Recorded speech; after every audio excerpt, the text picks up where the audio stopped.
வணக்கம். பைபிளை முழுவதுமாக வாசிக்கும் நம் லட்சிய பயணத்திற்கு உங்களை அன்புடன் வரவேற்கிறேன். இன்று நாம் விடுதலை பயணத்தில் 27வது அதிகாரத்தை வாசிக்க இருக்கிறோம். இதுவரை நாம் மொத்த நூல்களில் 6.39% நூல்களை வாசித்து முடித்துவிட்டோம். இன்னும் சில நூல்களை முடித்தால் நம் பயணம் வெற்றிகரமாகும். இன்றைய வாசிப்பின் மூலம் அந்த இலக்கை இன்னும் முன்னோக்கி நகர்த்துவோம். வாங்க தொடங்குவோம். பலிபீடம். சித்திம் மரத்தால் ஒரு பலிபீடம் செய். நீளம் 5 முழம், அகலம் 5 முழமாக பலிபீடம் சதுர வடிவமாயிருக்கட்டும். அதன் உயரமோ 3 முழம். அதன் 4 மூலைகளிலும் கொம்புகள் அமைப்பாய். கொம்புகளும் பலிபீடத்தின் பாகமாகவே விளங்கும். பின் அதை வெண்கலத்தால் மூடு. பின்னர் அதை சார்ந்த சாம்பல் சட்டிகள், அள்ளுகருவிகள், பலிக்கிண்ணங்கள், முள்கரண்டிகள், நெருப்புத் தட்டுகள் ஆகிய எல்லா கலன்களையும் வெண்கலத்தில் செய்வாய். அதைச் சுற்றி வலைப்பின்னலான வெண்கல வேலைப்பாடு செய்து அத்தோடு இணைப்பாய். 4 மூலைகளிலும் 4 வளையங்களை பொருத்துவாய். பலிபீடத்தின் பாதிப்பகுதியை எட்டும்படி அதன் விளிம்புக்கு கீழே வலைப்பின்னலை பொறுத்து பலிபீடத்தின் தண்டுகளை சித்திம் மரத்தால் செய்து அவற்றை வெண்கலத்தால் மூடுவாய். பலிபீடத்தை தூக்கிச் செல்வதற்காக அதன் 2 பக்கங்களிலும் இத்தண்டுகள் வளையங்களில் செலுத்தப்படும். பலகைகளைச் சேர்த்து உள்கூடாக பலிபீடத்தை செய்ய வேண்டும். மலை மேல் உனக்கு காண்பிக்கப்பட்டபடி அது செய்யப்படட்டும். திருவுறைவிட முற்றம். திருவுறைவிட முற்றத்தை நீ உருவாக்குவாய். தெற்கு பக்கம் தென் திசை நோக்கி முறுக்கேற்றி நெய்த மெல்லிய நார்பட்டால் செய்த தொங்கு திரைகளை 100 முழ நீளத்திற்கு போட வேண்டும். அதற்கு 20 தூண்களும் வெண்கலத்தில் 20 பாத பொருத்துகளும் தூண்களுக்கான வெள்ளிக் கொளுத்துகளும் பூண்களும் தேவை. அவ்வாறே வடபக்கத்தில் 100 முழ நீளமான தொங்கு திரைகளும் அவற்றுடன் 20 தூண்களும் 20 வெண்கல பாத பொருத்துகளும் தூண்களுக்கான வெள்ளிக் கொளுத்துகளும் பூண்களும் தேவை.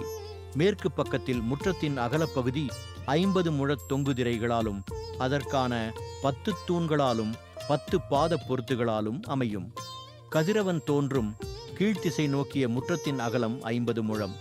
அதன் ஒரு பகுதி 15 முழ தொங்கு திரைகளாலும் 3 தூண்களாலும் 3 பாத பொருத்துகளாலும் அமையும். மறுபகுதி 15 முழ தொங்கு திரைகளாலும் 3 தூண்களாலும் 3 பாத பொருத்துகளாலும் அமைக்கப்படும்.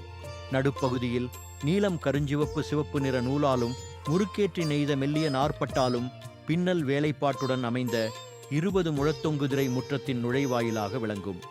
அதற்காக 4 தூண்களும் 4 பாத பொருத்துகளும் அமைக்கப்படட்டும். முற்றத்தை சுற்றியுள்ள எல்லா தூண்களுமே வெள்ளியால் மூடப்பட்டிருக்கும்.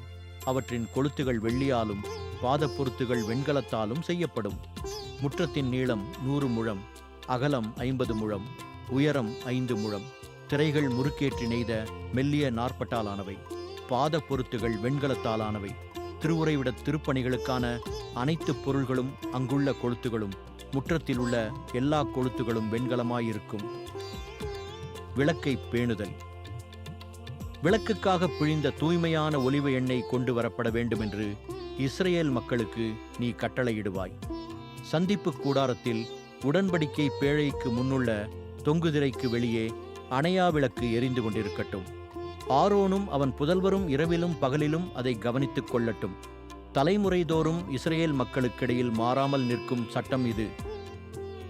நாம் 1189 அதிகாரங்களில் 77 அதிகாரங்களை நிறைவு செய்துவிட்டோம். இன்னும் சில அதிகாரங்களை வாசித்தால் முழு பைபிளையும் முடித்து விடுவோம். நாளை அடுத்த அதிகாரத்தை பார்க்க சந்திப்போம். நாள்தோறும் இந்த பயணத்தில் நீங்களும் பங்கேற்றால் பைபிளை முழுமையாக வாசித்து முடிப்போம். இது நம் வாழ்க்கையிலும் ஆன்மாவிலும் பெரிய மாற்றத்தை ஏற்படுத்தும். இந்த பயணம் உங்களுக்கு நம்பிக்கையையும் சமாதானத்தையும் கொடுத்தால் இந்த வீடியோவை லைக் செய்யவும் சப்ஸ்கிரைப் செய்யவும் மறக்க வேண்டாம். பகிர்ந்து மற்றவர்களையும் இந்த பயணத்தில் சேருங்கள். நாளை மறக்காமல் வாருங்கள்.